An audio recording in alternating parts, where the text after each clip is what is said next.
Tu peux aller à l'église tous les dimanches, avoir une Bible chez toi, mais quand le Seigneur reviendra, tu risques de te retrouver à la porte. Tu sais pourquoi? Parce que ta lampe n'a plus d'huile. Il y a un truc que beaucoup de gens veulent pas admettre. La lampe et l'huile, c'est pas la même chose. La lampe, c'est ce que les gens voient. Aller à l'église, lever les mains pour louer, crier Amen, parler de Dieu sans s'arrêter. Tout ça, c'est juste l'apparence, de la piété extérieure. Mais le problème, c'est qu'une lampe sans huile, elle reste pas allumée longtemps. C'est quoi l'huile au juste?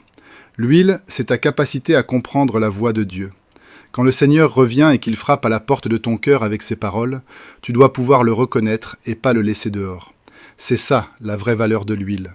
Si tu sais pas écouter la voix de Dieu, t'as beau faire tous les rituels religieux parfaitement, ça sert à rien. Regarde les pharisiens à l'époque. Ils priaient et lisaient les Écritures tous les jours. Ils étaient impeccables de l'extérieur.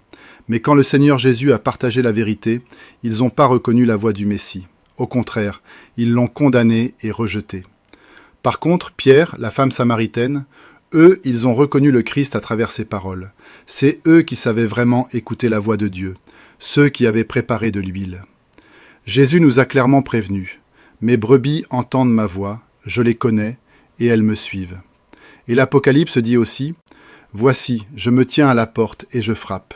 Si quelqu'un entend ma voix et ouvre la porte, j'entrerai chez lui. » Ces paroles nous disent un truc important.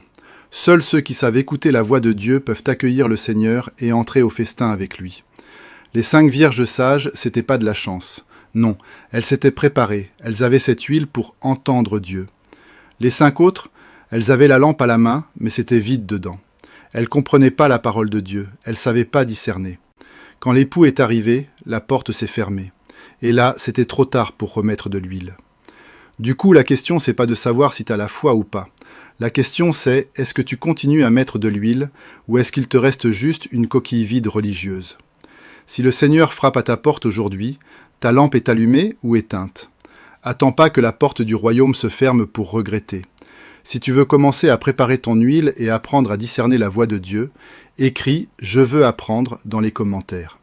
Tu peux aussi cliquer sur le lien dans ma bio ou m'envoyer un message sur WhatsApp via le numéro à l'écran. Je veux apprendre. Laisse pas ta lampe s'éteindre dans le noir.